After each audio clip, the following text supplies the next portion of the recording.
La universalidad de los derechos humanos. Introducción. Los derechos humanos. Origen histórico.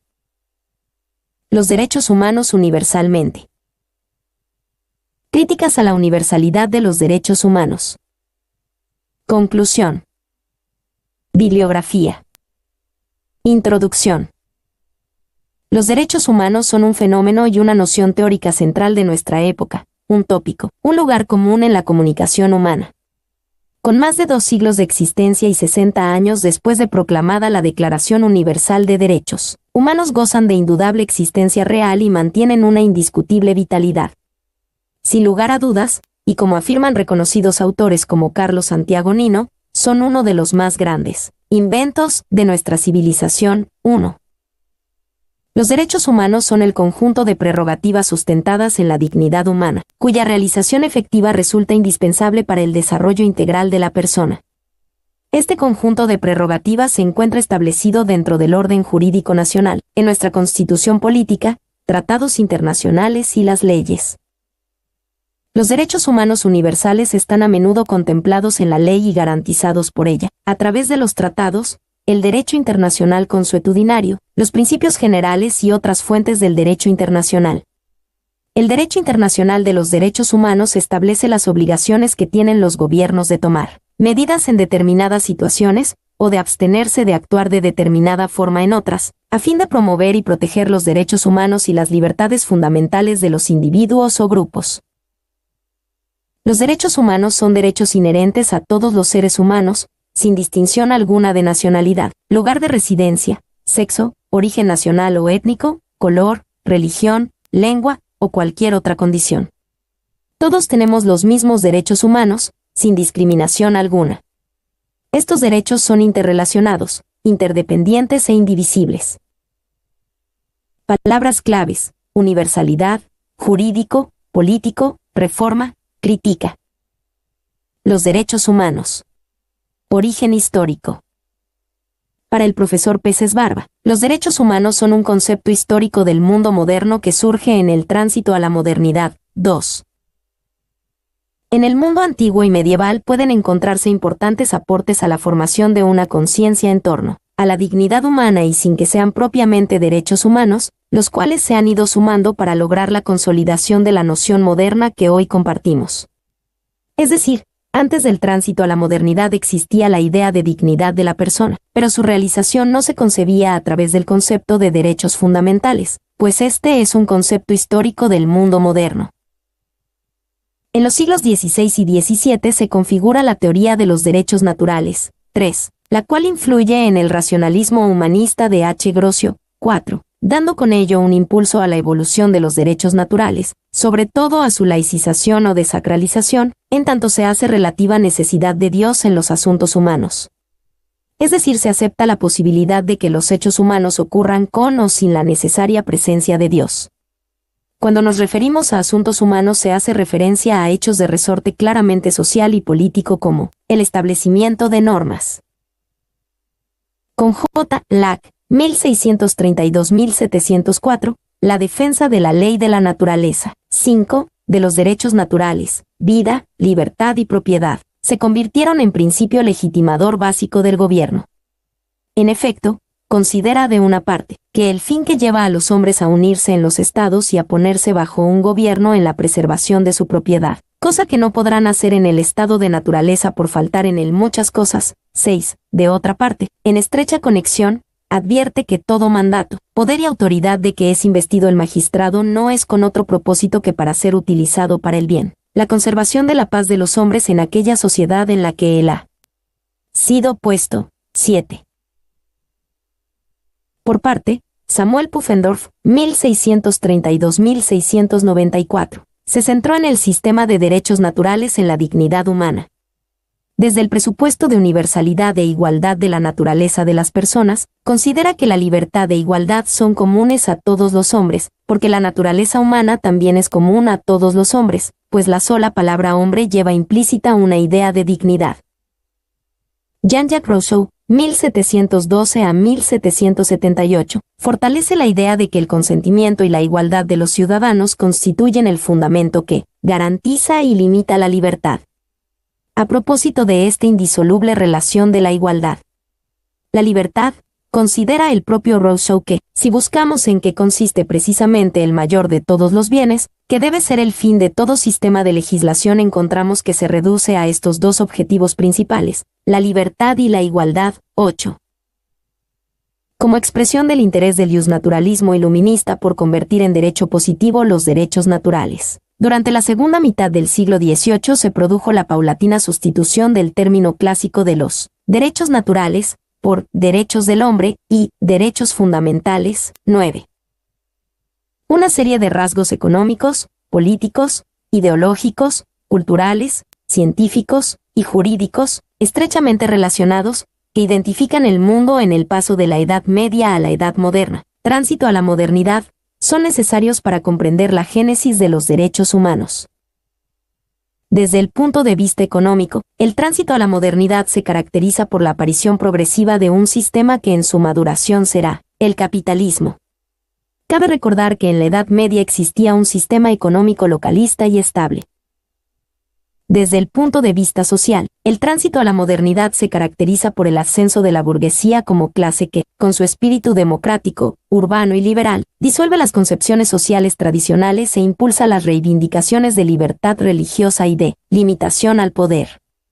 Aliados con los monarcas, en los que se concretó en principio el poder y la consideración del hombre como centro y como ser capaz de alcanzar la virtud germen del Estado absoluto, y con la disminución del poder de la Iglesia, a la que no se permitía entrar a decidir sobre asuntos terrenales, la burguesía logra, mediante continuas luchas con la nobleza, aumentar su poder político y económico, conseguir sus fines dentro de la sociedad, conquistando el poder en el siglo XVIII, consolidándose como clase hegemónica de la modernidad. La progresiva maduración de capitalismo y el creciente protagonismo de la burguesía favorecieron la mentalidad individualista que caracteriza la modernidad y sobre el cual descansa la moderna construcción teórica del liberalismo y los derechos humanos. El capitalismo y la burguesía, que están en la base de la nueva mentalidad y nueva forma política que aparece en el tránsito a la modernidad, llevarán al surgimiento de la ideología liberal. Ideología para la cual los derechos fundamentales son un elemento clave, ya que a través de ellos se construirán tanto derechos que respondían a los intereses de la burguesía, tales como el derecho a la propiedad y a la dirección del Estado, como otros derechos que respondían a la necesidad de superar el absolutismo del Estado moderno, tales como la libertad de expresión y las garantías procesales. 10. Desde el punto de vista político y jurídico, el tránsito a la modernidad se caracteriza por el surgimiento del Estado. Primero estamental y más adelante absoluto. Este último poseedor de los elementos propios del Estado en sentido moderno. 11. Nos encontramos frente a una nueva forma de entender el derecho, estrechamente relacionada con el poder político y al servicio del ser humano. Relación poder-derecho caracterizada por la ampliación de la sujeción jurídica y la existencia de controles al poder que marcan el inicio de una concepción sobre la igualdad y la libertad de los ciudadanos, como contenidos de moralidad desde los cuales en la actualidad se enmarca el discurso dualista de los derechos. 12. Desde el punto de vista filosófico e ideológico, el final de la Edad Media se caracteriza por el surgimiento de una mentalidad individualista y racionalista, que se va produciendo de forma paulatina, empujada inicialmente por la Reforma y el humanismo, posteriormente por el liberalismo. La Reforma refuerza el individualismo, exige un ámbito de autonomía e impulsa el principio de tolerancia y el reconocimiento de libertades civiles. El humanismo, desde la valorización de la dignidad y el valor propio del hombre, impulsó una ética de la libertad, reorientando el pensamiento medieval según el cual el mundo y el orden social emanaban de la voluntad divina, a uno en el que el mundo y el orden social estaban determinados por la potencialidad y voluntad de los seres humanos. En el tránsito a la modernidad, el derecho será cada vez más un derecho producido por el poder político. Se configura en este momento histórico el derecho moderno. Un derecho que contribuirá, mediante su aporte a las necesidades de organización social y a la legitimación del monopolio del uso de la fuerza frente al pluralismo de poderes medievales, a la consolidación del Estado en su sentido moderno como productor exclusivo de las normas jurídicas. 13. En general, el derecho en el tránsito a la modernidad avanzará hacia la creación de un ordenamiento propio de los estados modernos, cuyos rasgos generales son su carácter racional, completo, con normas generales y abstractas, más identificado con la ley que con la justicia del caso concreto, en el que se consolidan las ideas de derecho subjetivo y coactividad como rasgos esenciales de lo jurídico y, en el que son esenciales las distinciones entre derecho y moral, así como entre derecho público y privado. Los derechos humanos universalmente. La universalidad de los derechos humanos es uno de los rasgos o características de más amplia aceptación como nota central o consustancial a la idea misma de derechos humanos. Es decir, existe un amplio consenso en torno a este rasgo como una de sus características centrales. La universalidad de derechos humanos suele significar que estos se adscriben a todos los seres humanos. Es decir, universales, porque están presentes en todos los seres humanos, sin excepción alguna de tiempo, de lugar o de sujeto. Son parte fundamental, el presupuesto filosófico del Estado liberal, en tanto Estado con límites al poder. Derechos como el derecho a la vida, a la libertad, a la seguridad y a la felicidad, que son atributo de todos los hombres por naturaleza. Derechos que el poder político debe respetar y garantizar frente a cualquier intervención del mismo Estado o de los demás. Defender la universalidad de los derechos humanos supone admitir que los seres humanos nos reconocemos derechos iguales a pesar de las circunstancias accidentales, supone admitir, por tanto, que es más importante ser humano que pertenecer a una nación, etnia o cultura.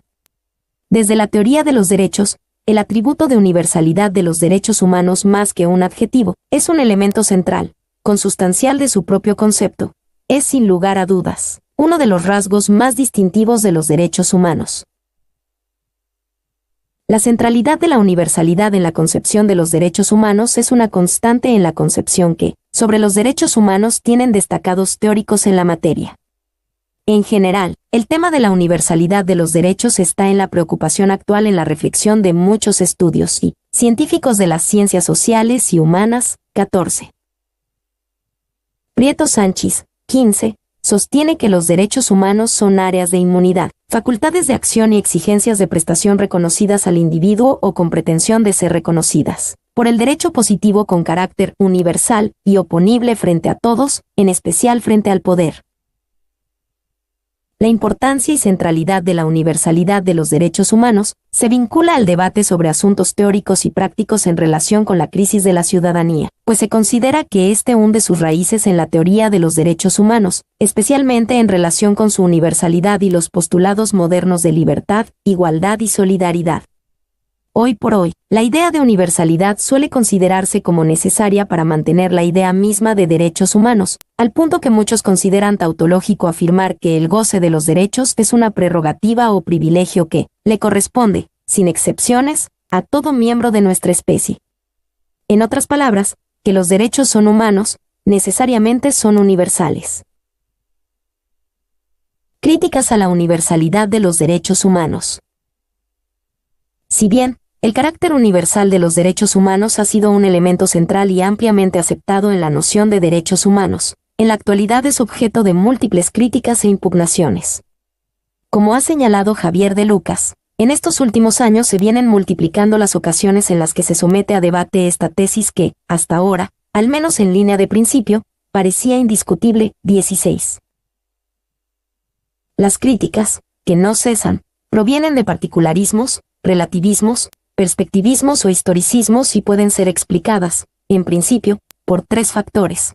Primero, el nuevo orden mundial multicultural y sus consecuencias. Segundo, la debilidad o inexistencia del acuerdo conceptual sobre el rasgo de universalidad y, tercero, la contradicción entre la proclamación teórica de la universalidad y su pobreza fáctica.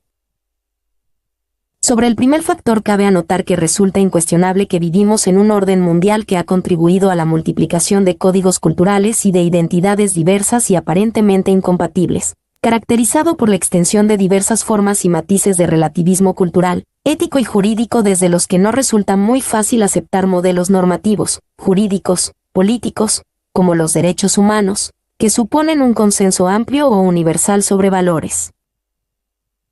El segundo factor, la inexistencia o debilidad del acuerdo generalizado sobre la universalidad de los derechos humanos, es advertido por el profesor Javier de Lucas, quien considera que los acuerdos sobre universalidad de derechos, por ejemplo el aparentemente logrado en torno a la Declaración Universal, no era tanto conceptual como ideológica. Es decir, que la afirmación aparentemente universal de la tesis de la universalidad parece más bien un caso de retórica.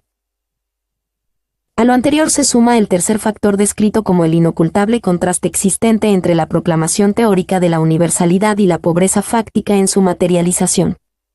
En efecto, pese a su indudable existencia real, omnipresencia, creencia generalizada y frecuente del uso o apelación al concepto de derechos humanos, la realidad fáctica de los mismos, su vigencia o ejercicio efectivo no siempre es alentador. Como plantea el profesor Pérez Luño, la Declaración Universal de Derechos Humanos sigue siendo una bella promesa incumplida para importantes sectores de la humanidad. 17. Críticas jurídicas. Muchos afirman que en la actualidad la universalidad jurídica de los derechos humanos es siendo una falacia, una quimera, cuando no una falsedad, simples declaraciones retóricas, o a lo sumo, vagos programas políticos jurídicamente irrelevantes. Quienes sostienen este tipo de opinión han estructurado una serie de críticas contrarias a la idea de universalidad jurídica de los derechos humanos. Discursos que afectan los postulados básicos de la universalidad racional y que se pueden clasificar en tres grandes grupos. Primero, críticas en torno a los bienes jurídicos tutelados. Segundo, críticas en torno a los titulares de los derechos. Y tercero, críticas en torno a los sujetos obligados. Conclusión. El debate sobre la universalidad de los derechos humanos es desde el punto de vista teórico útil y necesario. Gracias a él se fortalece el concepto mismo de universalidad, así como toda la teoría en pro de los derechos humanos en general. Aunque resulte paradójico, desde el punto de vista teórico, las críticas a la universalidad han contribuido de forma muy positiva a clarificar el discurso actual sobre la universalidad y por esta vía al fortalecimiento de la noción general de derechos humanos. Es decir, a mayores críticas, mayores ganancias y claridades conceptuales sobre la misma, y al final, mayor fortalecimiento de la universalidad en la medida que el análisis y la réplica o refutación de las críticas precisa de un ejercicio de clarificación y dilucidación conceptual muy importante para él, fortalecimiento de la idea no solo de la universalidad, sino de los derechos humanos. Bibliografía. 1. Nino, C.S., Ética y Derechos Humanos, un ensayo de fundamentación, Ariel, Barcelona, 1989, p. 1.